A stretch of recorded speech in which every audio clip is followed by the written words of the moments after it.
Fala, turma! Sejam todos muito bem-vindos a mais um aulão da E-Auditoria, dessa vez com uma convidada muito ilustre, a professora Eliane Heidemann. Aliás, a professora Eliane tem uma escola chamada Prática Fiscal e eu aqui, particularmente, sou aluno dela, sou um pratiqueiro, que é como nós alunos somos chamados. E é uma honra de verdade ter a professora Eliane aqui conosco hoje.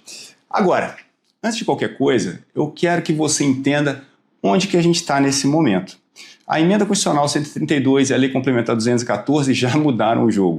O Comitê Gestor está fechando a arquitetura do IBS, a Receita Federal está ajustando o CBS, os layouts da nota fiscal estão sendo atualizados, as validações estão ficando cada vez mais rígidas e a transição não vai perdoar quem apostar no improviso, tá? Naquele velho jeitinho brasileiro. Se você errar CST, se você lançar o C-Class Trib genérico, se você não testar o sistema em ambiente de homologação, você vai sentir isso aí na prática, tendo notas rejeitadas e, quiçá, clientes muito insatisfeitos com a sua assessoria.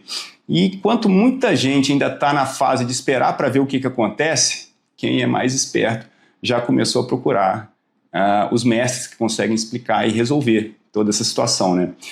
Quem entende o IVA dual agora, quem entende IBS e CBS agora, para de jogar na defensiva e passa a ditar o ritmo da relação com o seu cliente. E é por isso que esse aulão existe.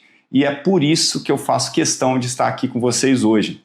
A nossa convidada que está comigo aqui vive essa realidade por dentro. O que é isso? Deixa eu te contar um pouquinho quem que é a professora Eliane Heidemann. Ela é auditora fiscal da Cefaz do Amapá, é membro do pré-comitê gestor do IBS, ela ajuda a estruturar os novos tributos da reforma, ela é fundadora da Escola Prática Fiscal, ela é mestre em administração tributária e fazenda pública pelo governo da Espanha e é referência nacional quando a gente fala em IBS, nota fiscal eletrônica e classificação tributária. Ela acompanha os bastidores, tá? Ela conhece as falhas que o fisco está enxergando, sabe o que vai ser cobrado de verdade em 2026 e, principalmente, sabe traduzir tudo isso para a linguagem do escritório de contabilidade que precisa se posicionar com segurança diante dos seus clientes. E eu falo isso, gente, com muita tranquilidade, porque, além de aluna, Eliane é minha amiga pessoal. Então, Eliane, eu queria te convidar, chega mais para cá, porque esse pessoal precisa ouvir você, direto da fonte. O que precisa ser ajustado, revisado e testado antes de 2026, para não perder nota, né? Não ter cliente paralisado e não perder espaço no mercado, né? Vamos começar essa aula aqui com foco total, pessoal, porque você vai ver hoje, né, um conteúdo que pode definir o lugar do seu escritório na reforma. Chega mais para cá, Eliane. Olá, pessoal. É um prazer estar aqui hoje com vocês, ministrando esse aulão para o público da E-Auditoria. E, Fred, eu queria começar te agradecendo, né, pelo convite, pela costumeira deferência pelo meu trabalho como professora. A gente já teve algumas conversas em que o Fred me disse que colocou toda a equipe dele para fazer o treinamento da Escola Prática Fiscal, porque realmente se identificou muito com o meu método de ensino. E quando esse tipo de afirmação vem de alguém que é da área, que, né, comanda uma empresa de auditoria na área fiscal, a gente fica muito feliz. Então, Fred, obrigada mesmo. E prometo que na aula de hoje farei tudo para corresponder a essa deferência, né? Preparei aqui um material para a gente falar um pouquinho sobre o processo de emissão das notas fiscais a partir de 2026. Vou colocar aqui o material, peraí.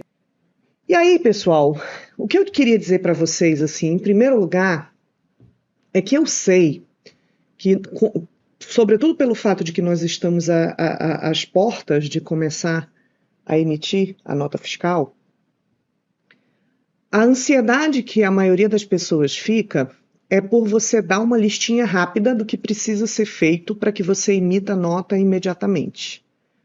E a primeira coisa que eu quero desmistificar é a ideia de que uma listinha rápida e 5 passos em 10 minutos vão conseguir te deixar apto a emitir o documento fiscal com a segurança de que você está fazendo tudo da forma como deve ser feito, tá?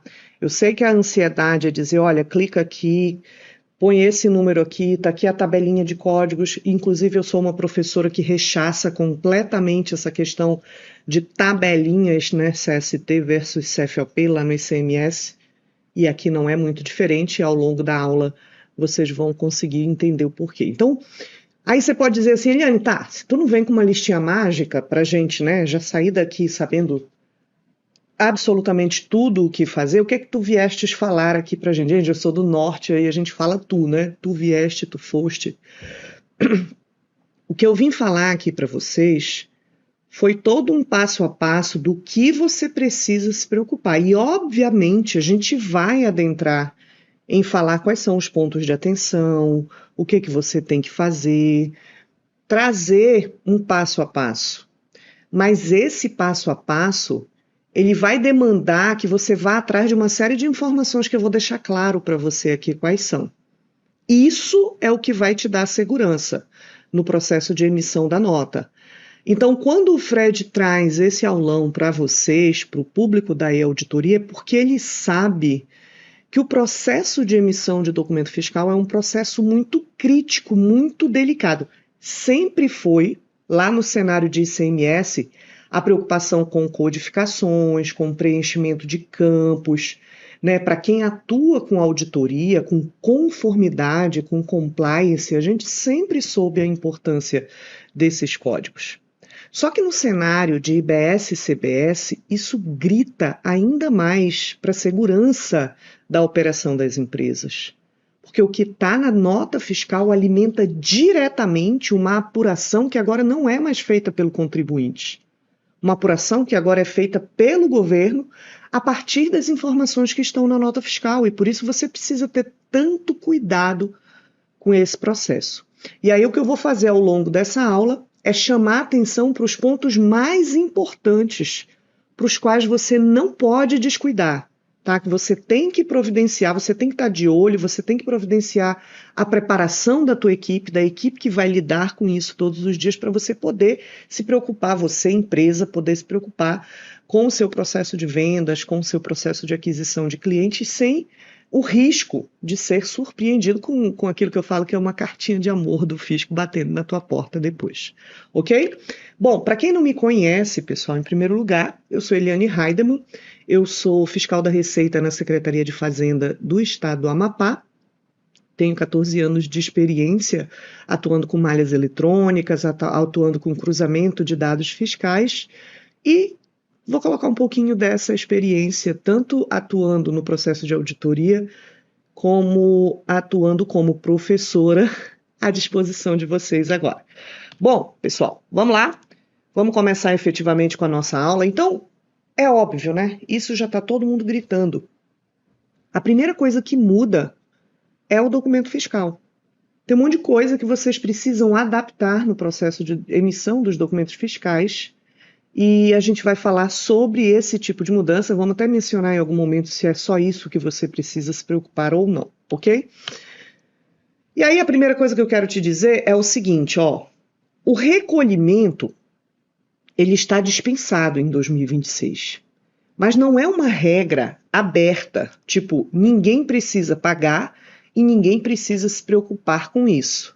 Veja, em 2026, a lei complementar, eu tenho uma canetinha, os meus alunos já sabem o quanto eu apanho dessa canetinha, tá? Vou tentar aqui, nesta aula, ao vivo aqui com vocês me assistindo, não apanhar. Mas se eu apanhar, eu já estou acostumada mesmo, já estou até sem vergonha com esse negócio dessa canetinha. Porque riscar com o mouse a letra da gente fica muito feia. Em 2026... fica dispensado o recolhimento do IBS, dos fatos geradores ocorridos no período indicado no caput. Em relação aos sujeitos passivos, olha aqui o negócio, ó. Deixa eu botar isso aqui mais para cá. O negócio aqui, ó, que eu quero chamar a atenção para tu. Que cumprirem as obrigações acessórias previstas na legislação. Que obrigações acessórias são essas, né? É o que se discute muito. Uma coisa que a gente já tem absoluta clareza é emitir o documento fiscal prestando adequadamente as informações de IBS-CBS. Essa é uma das obrigações. Aí, tem uma corrente que que questiona muito a questão, e as notas fiscais de débito, a gente vai falar delas, de débito e crédito. Elas estão incluídas nessa obrigação aqui? E aquela tranqueira daquele monte de eventos novos, né, da NFE que vão ter que ser emitidos, estão incluídos aqui? E aí, pessoal, a gente tem que ter em mente que o objetivo do ano teste, em 2026, é construir uma base de informações que a administração tributária possa utilizar para medir, com base em tudo que estiver documentado nesses arquivos de documentos fiscais eletrônicos, ela aferir a alíquota de referência a ser fixada já para a CBS em 2027 e para o IBS a partir de 2029. Então, se eu preciso das informações dos documentos fiscais eletrônicos para definir qual vai ser a alíquota da CBS, eu preciso identificar tudo que afeta a tributação. Quando a gente fala de eventos de débito e de crédito, de eventos e notas fiscais de débito e de crédito, sem dúvida nenhuma, essas são ocorrências que vão afetar, né? Porque você, às vezes, destaca o imposto, depois você vai lá e desfaz com uma nota de crédito. Então, o fisco precisa dessas informações. Então, quando a gente pergunta assim, eu tenho que emitir evento em 2026? Sim, você tem. Eu tenho que emitir notas fiscais de débito e de crédito em 2026? Sim, você tem. Então, isso faz parte do pacote de obrigações acessórias de que trata o parágrafo 1º? Eu entendo que sim. Último ponto que talvez ainda esteja pendente para matar essa dúvida de uma vez por todas é o tão esperado regulamento do IBS da CBS, que até o presente momento ainda não foi publicado, e é ele quem vai botar uma pá de cal na discussão para dizer para a gente quais são essas obrigações que a gente precisa cumprir para fazer valer essa dispensa de pagamento aí em 2026. Por hora, o que você vai trabalhar, até para a tua segurança, é que isso inclui essas obrigações que vão te deixar livre de ter que pagar IBS-CBS em 2026, inclui a emissão da nota destacando, preenchendo todos os campos dentro desse documento fiscal que estão relacionados com o IBS-CBS. Quando for o caso, quando o tipo de obrigação, o tipo de operação que você praticou exigir, emitir as notas de débito e crédito previstas lá na nota técnica, e também os eventos, a depender de você praticar a situação que se encaixa na emissão daquele tipo de nota de débito e crédito ou de evento. Ok? Muito bem. Um segundo ponto que você precisa filtrar é o seguinte: de que regime de apuração a gente está falando para o ano de 2026? Em 2026, a galera que precisa se preocupar com o processo de emissão de nota já com informação de IBS-CBS, são somente os contribuintes, as empresas do regime regular de apuração, tá?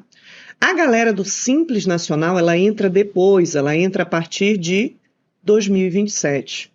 Então, se você tem um escritório de contabilidade com uma carteira de clientes, você vai segregar esses clientes em 2 grupos.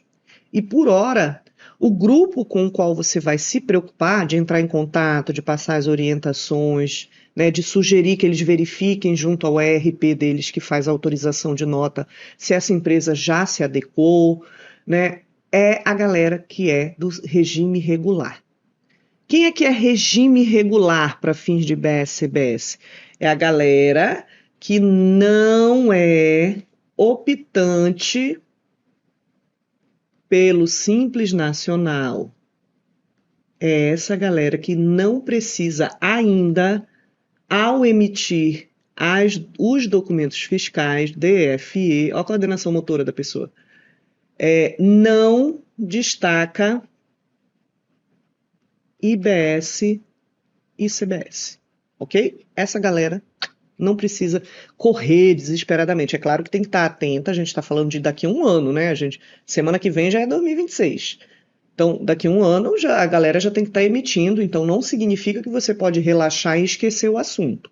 É só por uma questão de ordenar as prioridades, as providências são muitas, começa pelo povo do regime regular. Deixa para um segundo momento o pessoal do Simples Nacional, ok? Muito bem. E o que você tem que providenciar para você estar pronto para emitir essas notas fiscais corretamente em 2026? Aqui a gente tem uma lista do que a gente vai trabalhar nas próximas telas e ao longo dessa aula, tá? Para você emitir o documento fiscal, os 2 primeiros passos aqui eu diria que são os mais cruciais, porque decorre deles todo o resto que a gente vai falar. Então, a tua primeira preocupação para 2026 emitir DFE é classificar corretamente o Código de Situação Tributária do IBS-CBS, tá? E o C-Class-Trib, que eu vou te explicar já já o que é esse código, e te dar uma diretriz do que você precisa se preocupar para identificar esses códigos corretamente. E anota aí, você tem que estar atento à correta classificação desses 2 códigos como o aspecto mais importante do processo de emissão da nota fiscal. Tudo que vem depois, galera, é secundário, é menos importante que isso aí. Não é que não seja importante, é que isso aqui é o primeiro passo, é a maior preocupação de todas. Depois disso, quando for o caso, aí você tem que saber definir a base de cálculo, tem um monte de controvérsia aqui, definir a alíquota, identificar quais são os campos que, por causa dessas codificações, eles obrigatoriamente terão que ser preenchidos, e identificar as situações em que você vai ter que fazer os ajustes, né, pelas benditas notas de débito e crédito ou pelos eventos. E em todo esse processo, pessoal, em todo esse processo, o operacional, ele está indissociavelmente conectado ao que a gente costuma chamar de juridiquês. Juridiquês. Numa conotação quase pejorativa, quando a gente utiliza essa terminologia, quase sempre a gente está sendo irônico, a gente está usando um tom de crítica, né? Para criticar a legislação tributária brasileira e tudo mais. E aí a gente tem realmente um nível de complexidade da nossa legislação, pelo fato de trabalhar com múltiplos tributos indiretos, a gente tem um nível de complexidade realmente muito alto. Agora, encaremos a realidade. A legislação que nós precisamos cumprir é a que está posta, é a nossa. E quando a gente fala de emitir uma nota fiscal, né, uma NFE, uma NFCE, uma NFSE e essa sopa de letrinhas, o que você coloca dentro do documento reflete a legislação tributária. Então não dá para falar em emitir uma nota fiscal corretamente sem falar em norma, sem falar em legislação. E a gente costuma achar a legislação muito chata, porque a letra seca da lei, para quem não está habituado a trabalhar com ela, é realmente muito chata.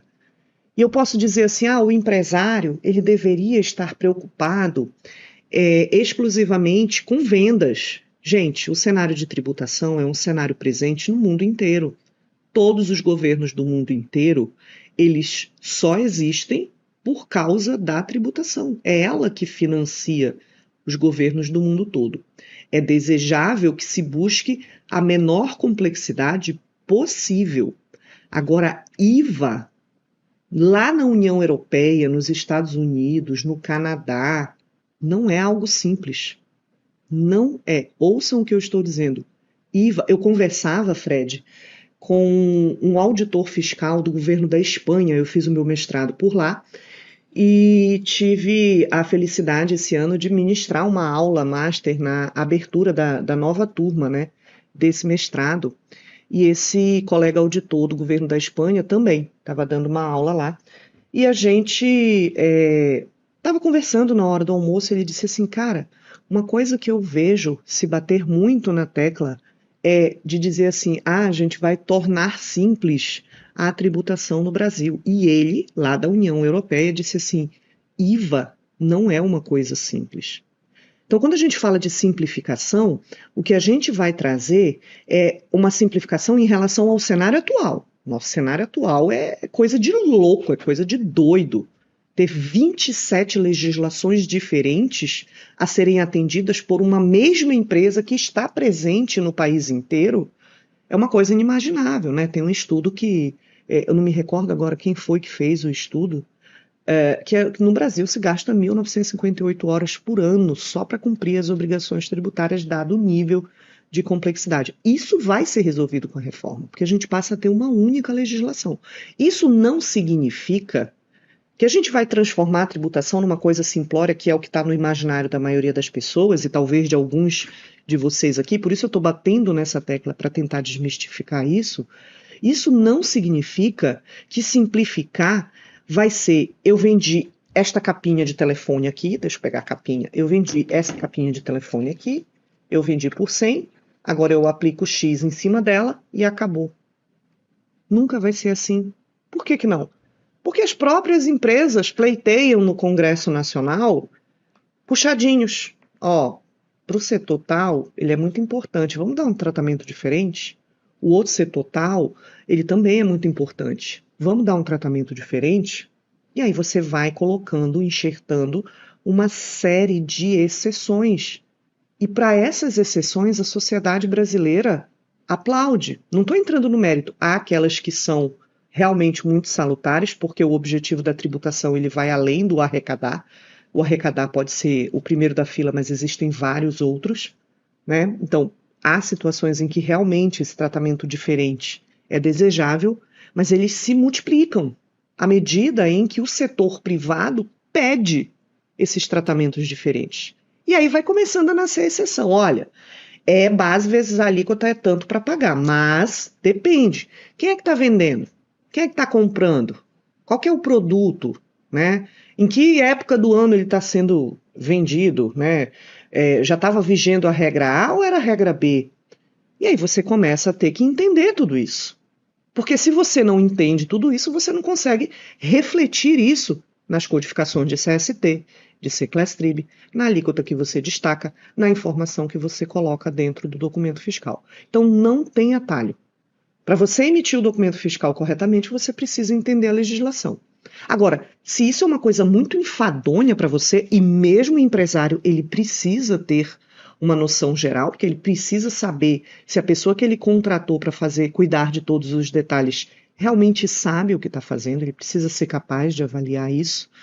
E o contador, gente, a empresa de contabilidade, aí, meu irmão, não é saber por cima, é saber detalhadamente e principalmente é saber fundamentar. Eu sempre falo, Fred, eu chamo a galera do Chicó, né? Quando eu comecei a trabalhar no escritório de contabilidade lá com meus 18, 19 anos, eu fazia as coisas e perguntava, mas por que que é assim?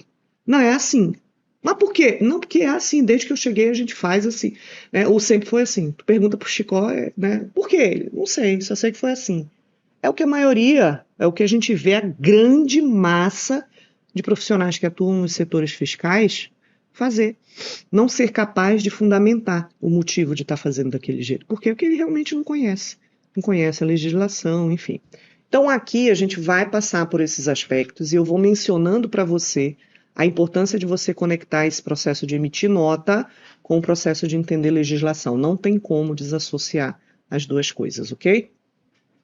Então, olha só, para falar um pouquinho do aspecto operacional dessas duas codificações que eu te disse que são as mais importantes no processo de emissão. Você vai informar para os dois tributos, IBS e IC... Opa! Ó, pessoal, eu apertei um negócio aqui na caneta, que eu não sei o que é, e a tela cresceu. ICBS, você vai informar um só código. Tá? São dois tributos, mas é um código de situação tributária e é um C-Class-Trib que você informa para os dois. Naquela pegada de que esses dois são irmãos gêmeos univitelinos, que você vê todo mundo falando na TV aí, tá bom? Então a gente tem que selecionar um só para os dois. Então, lá na nota técnica, você vê um campo só para ser informado. Quando a gente fala do código CST, que é o teu ponto de partida, porque o C-Class-Trib, ó, a gente tem 3 caracteres no CST, e depois vem mais 3 aqui, E esses 6 reunidos, eles formam o Secless-Trib que a gente vai ver daqui a pouco, tá? Então, teu ponto de partida para escolher o Secless-Trib é tratar o CST. E Código de Situação Tributária é a mesma lógica, essa codificação tem a mesma lógica que tem para todos os outros tributos. A gente tem CST de IPI, a gente tem CST de PIS e COFINS, a gente tem CST de ICMS, não é isso? Por quê? Porque esse código, ele reflete o que a legislação define que é a incidência de tributo sobre aquela operação. Então, é o fisco te perguntando assim, olha, você está fazendo uma venda. O que você entende que tem que ser a tributação aplicada aqui? Aí você vai dizer, olha, eu entendo, de acordo com as regras da legislação que estão postas, que essa minha operação aqui é tributada, ou que essa operação não é tributada, ou que há uma isenção, ou que eu vou aplicar algum tipo de benefício no ICMS, redução de base de cálculo, no IBS e na CBS, redução de alíquota. Você fala isso para o fisco quando você emite a nota. Você fala isso para o fisco como? Usando uma codificação. Então, esses códigos, eles têm significado. Então, uma coisa que é fonte de confusão, que você não deve fazer de jeito nenhum ao preencher isso na nota, porque isso pode te dar problema, é achar que você pode fazer uma comparação entre o CST do ICMS e apenas escolher um CST equivalente para o IBS. Eu já ouvi, gente, em aula, alguém ironizar dizendo o seguinte, não, é tranquilo, ó. Se eu uso o CST de isenção no ICMS, lá no meu sistema está parametrizado o CST 40, tá fácil, eu vou pegar o equivalente para o IBS-CBS e vou parametrizar meu sistema com o CST 400, porque isento. Gente, cada legislação é uma.